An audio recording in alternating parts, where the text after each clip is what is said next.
Hello and welcome to another edition of 310 to Left. We're on the field here at Fenway Park. Tom Caron and Alex Speier, joined by the Chief Baseball Officer, Craig Breslow. Craig, the finality of an end of the season.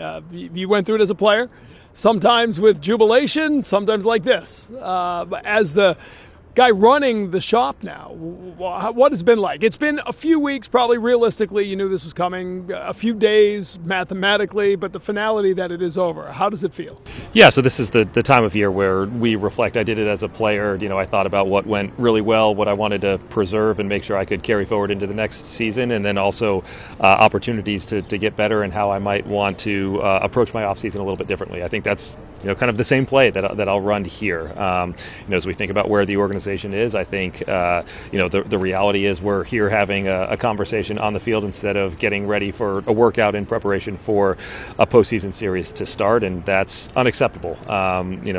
Not making the postseason for 5 of 6 years, finishing 500 and having to win on a game on the last day in order to get there. That's not the standard that's been set in Boston. It's not the standard that we expect to uphold going forward.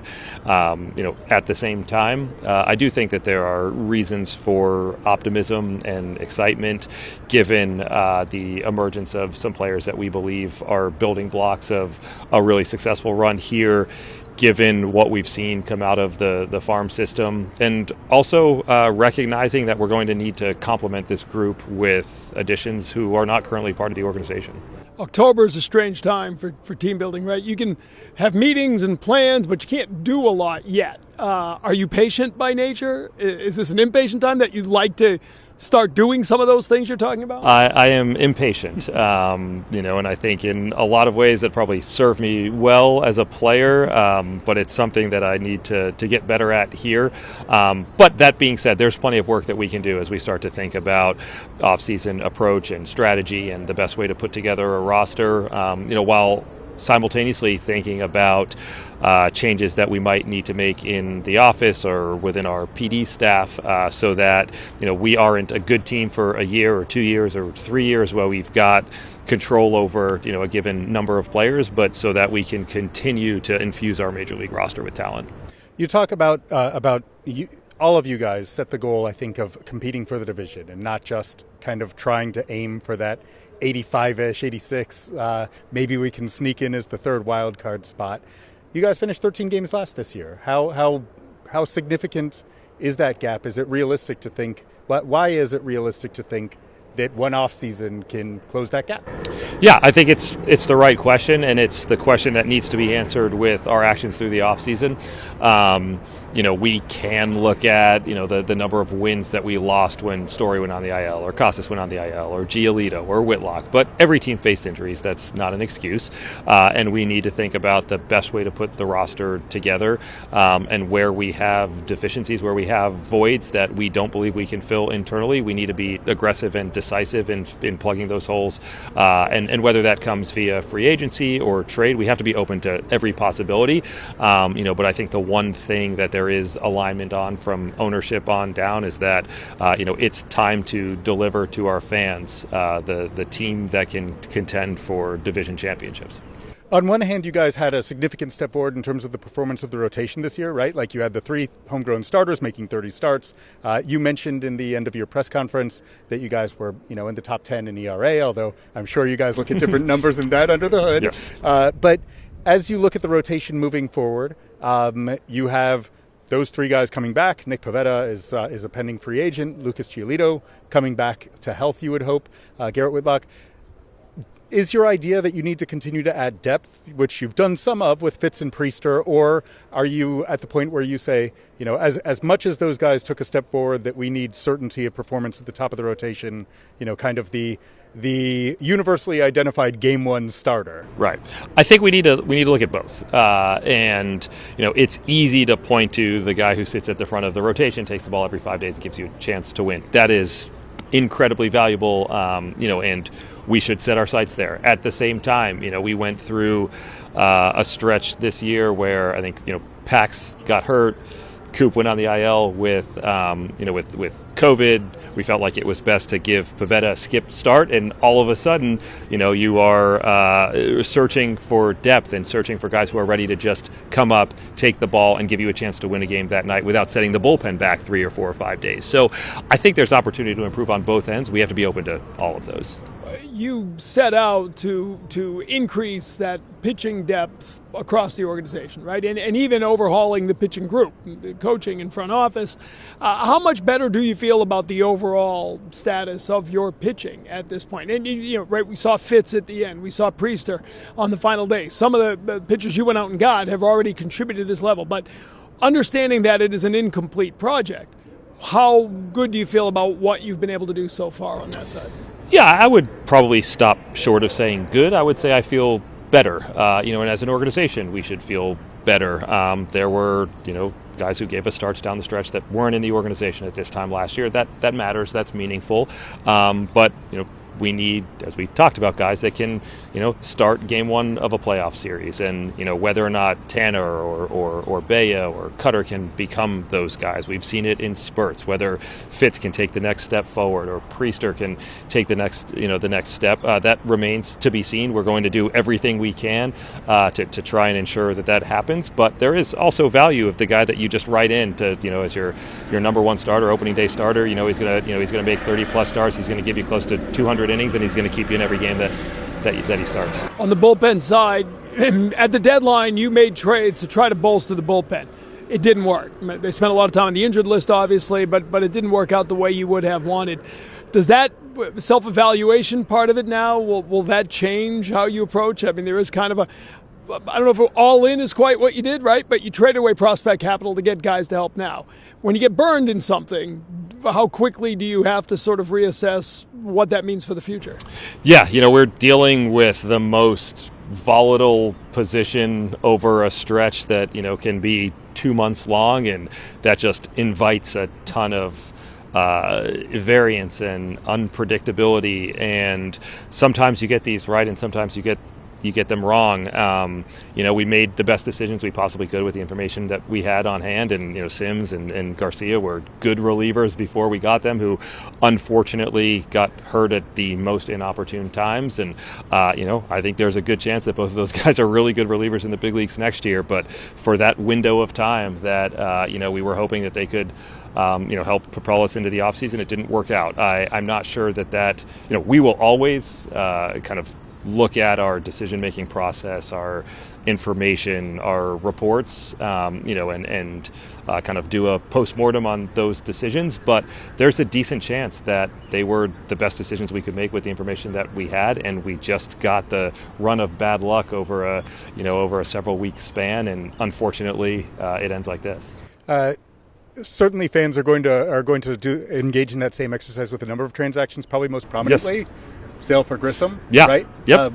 How do you, going back, how do you view both the framework that you were operating from, where you were looking to take a player who was under team control for one more year, who'd been injury prone, but obviously incredibly talented, in trading for a longer term asset last offseason? Yeah, I think the framework at the time was sound for the reasons that you just laid out. That was a decision that was made, with the longer term focus in mind, as much as 2024. And it absolutely hurts that Chris Sale was not pitching the way that he had all season in a Red Sox uniform this year, and it's really easy to kind of play the what if game.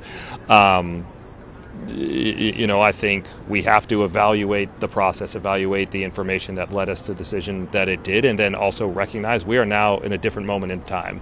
And exclusively looking at the future is not something that we should be prepared to do as we embark on this offseason heading into 2025. Otherwise, I think fans would be, rightfully frustrated with this continue to push off into the future, the window of contention. I think instead we can no longer ask our fans to look to the future, to think about a Red Sox team that's capable of winning the division and capable of making a deep postseason run. I think instead we have to talk to decisive actions that we're taking right now to put a better team on the field in 2025. Yeah, that was. I appreciate the framing of that, because I was curious. You had obviously discussed last January that idea of not wanting to sacrifice long-term wins for short-term. It sounds like that's changed.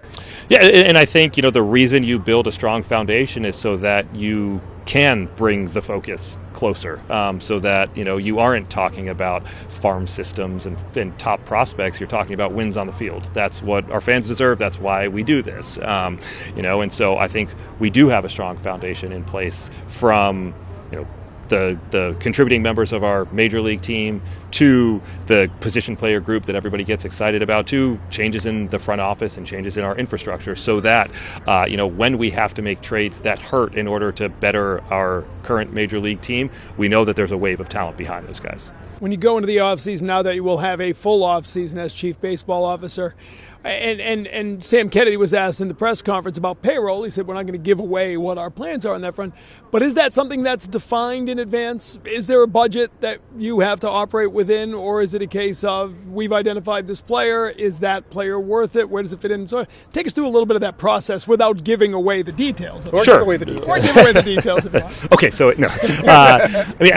Every conversation that I've had with John or Tom or Sam or Mike has revolved around they're wanting to be presented with opportunities to make this team better. And so as those opportunities are unearthed and, we'll be as aggressive as we can possibly be in servicing those opportunities, we take them to ownership. And, I give my recommendation from the baseball perspective as to whether or not I think this is a move that we should make, and they are always willing to listen. So, again, not sparing details about budget and what does or doesn't exist. I have never heard anything other than when there is a chance to make this organization better, bring it to us. And so now that you go into a period where maybe you are looking at more short-term games, more about winning games in 2025, is there a difference in those conversations from last year when maybe it was a little more of a long-term vision that things still needed to be fixed on the foundational side to compared to those conversations now? Yeah, I think there's a constant calibration, right? I don't think, an off-season should ever be exclusively focused on either of those things, especially not here. We have a responsibility to the fan base to bring this team back to relevance, to bring this team back to the standard that has come to be expected over the last 20 years, given the success that the franchise has had. And so while my job is to try to keep some eye on the short and long term, I think we calibrate that more toward the present. And I think one of the reasons that Alex and I have a really productive relationship is that we both respect and appreciate that we should take a view of this or an account of this through slightly different lenses. Like, his job should be to focus exclusively on the game tonight, the season in front of us, whereas I'm trying to balance those a little bit. But to say that we've kind of shifted the dial toward the present at the expense of the future, I think would be a fair characterization. In terms of figuring out, in terms of shifting towards the present, you guys have some really interesting prospects in AAA, right? We do. There's a big, I guess you probably are going to let the rest of the offseason dictate whether or not you would consider the ultimate decision about like a Roman Anthony or a Kristian Campbell in the big leagues. But as we sit here, do you view them as options for the big leagues that will inform the decisions that you'll make over the rest of the offseason rounding out the roster? Yeah, I think we have to view them as options. Now, exactly what that means will be dictated by a series of moves, including their off seasons and their growth. And so there are certain guys that I think are talented enough that they kind of dictate their timelines. And my hope is we have a handful of those guys, in the upper levels of our minor leagues. Now, that I think we have all come to learn that there is little, if any, certainty around prospects. But I do think we have a really special group that's going to impact this organization in the near future. But exactly what that looks like will, at least in part, be dictated by other opportunities. Yeah, it's super interesting, right? You experienced it with Bogarts and, Mm-hmm. The 2014 season when Mookie and Jackie, right? Like, those were your teammates, and they fell on their faces. I was going to say, right, Yeah. only a handful of guys come up and immediately impact a team, right? And, and so we have to be prepared whenever it is that young guys come up, that it might not be a honeymoon, from the time that they debut. And that's okay. I think we're going to be in a place where there is enough talent around the diamond that the expectations aren't going to fall squarely on the shoulders of a Roman Anthony or a Marcelo Mayer, Kristian Campbell, or Kyle Teel. At the trade deadline, you traded away prospect capital to get guys to help, as we discussed. Do you anticipate that being a way you address some of the needs of this team in the coming year? You have built up now one of the deeper farm systems in baseball. Do you anticipate using some of that to make trades to bring in talent? Yeah, I think we at least have to be open to it. I don't think we're going to find ourselves in a position where we have to make a trade for the sake of making a trade. We would make a trade to address, a deficiency or a void or an opportunity to improve somewhere else. But there are certain positional constraints and realities that we have to face, namely that only 8 position players can be out there at a time. So there are going to be a lot of really good major league players who aren't going to realize their value in Red Sox uniforms because only one guy can do that at a time at second base or shortstop or center field. And when you talk about free agents, some of them are already here, right? And a lot of people talked about Tyler O'Neill. I know that you said you made it a point to try to talk to all your pending free agents. But with O'Neill specifically, where one would look at your team and say, there's a need for right-handed power. Probably say that about any team in Major League Baseball, but a guy who has shown that he can thrive here and use the dimensions of Fenway. What was that conversation like, and what is the level of mutual interest early in this offseason? Yeah, it was a great conversation. He was, he was appreciative and grateful of the opportunity here, the experience here. He spoke, rather glowingly about the medical staff and the support staff, which was great. We want to support our players, as much as we can, as holistically as we can. And so getting that feedback from someone who had spent time elsewhere was certainly a positive reinforcement of what we're trying to do. And from my end, like I said, I'm not hiding from the fact that, guys who hit 30 home runs and are right-handed, they have a place at Fenway Park. Now, we've got to, have conversations around whether or not there's overlap in terms of what he's looking for, what we're looking for, and those conversations, I'm sure, will take place in the coming months. Kind of housekeeping stuff. We were watching Lucas Giolito and Garrett Whitlock throwing out here a few moments ago. How do you approach the guys who are returning from injury? The roles that you envision for the Giolitos, the Whitlocks, the Liam Hendrikses of the world entering 2025? Sure. So, the easy one is Liam will be a reliever. He's not going to come back as a starter.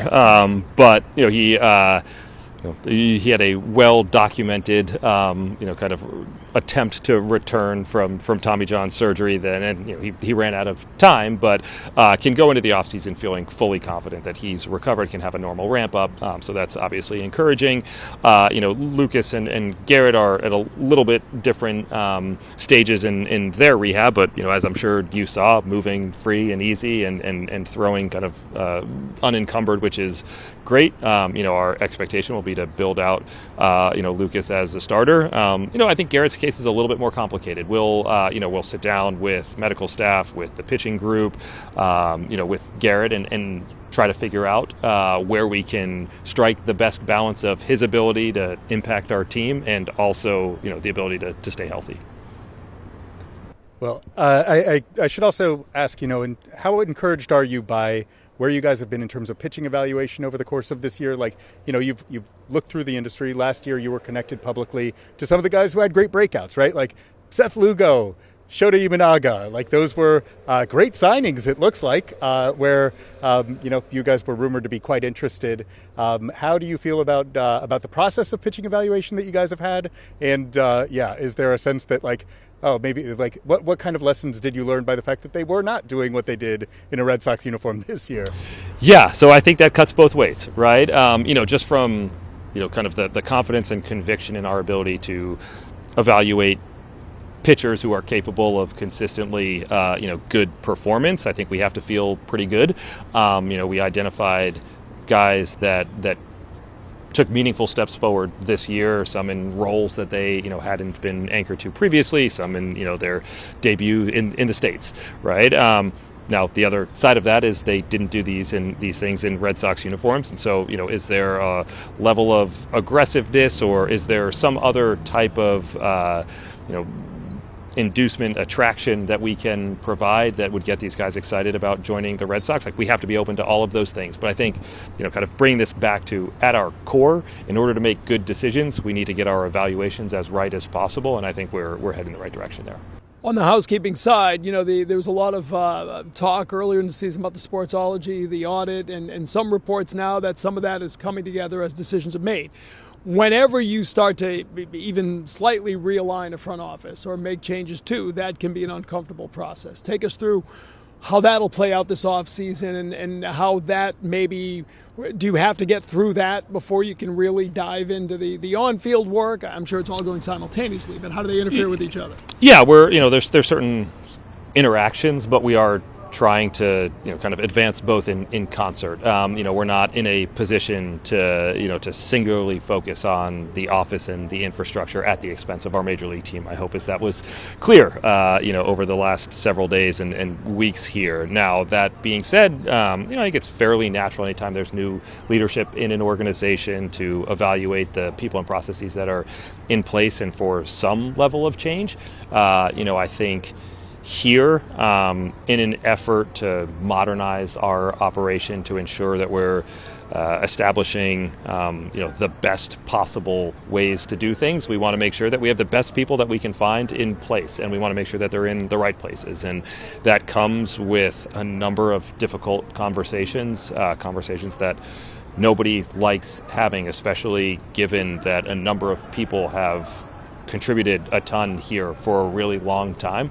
But every decision that I have made has been tethered to what is best for the organization and what best positions us to put the best product on the field as possible. So we've tried to handle those as professionally, respectfully, and humanely as possible, knowing that they're never easy. You're closing in on the anniversary of taking this job. And I remember talking at in Scottsdale at the GM meetings that it was all so, sipping from the fire hose, right? Now it's a year later. How comfortable are you where you are with what you've been able to do over that year? And how has it compared to your expectations? How different was it from maybe what you were anticipating 12 months ago? Yeah, so I'm growing more comfortable. I'm not sure I will ever get comfortable, nor do I think that's necessarily a good thing, right? I think we need to constantly be uncomfortable thinking about what we could be doing, what more we could be doing to improve our team, to improve our decision making, to improve our scouting or our information. And yet I also feel like I've got a decent grasp of what good can look like here, and I've got a pretty clear path to executing the vision that I laid out through the interview process and when I first took this job. So I think it's a combination of both of those things, and my guess is if you ask me this question next year, I'd probably give you the same answer. Well, I guess we probably shouldn't ask that one. Throw that one away. Well, we do want to thank you for coming on. It's I know it seems to us, season's over, he's got another baton, but it gets very busy very quickly. And just thanks for everything the past year, and looking forward to what happens this offseason. Thank you. I appreciate it, guys. Craig Breslow, Chief Baseball Officer of the Red Sox, with us on the 310 to Left podcast. We'll catch you again next time.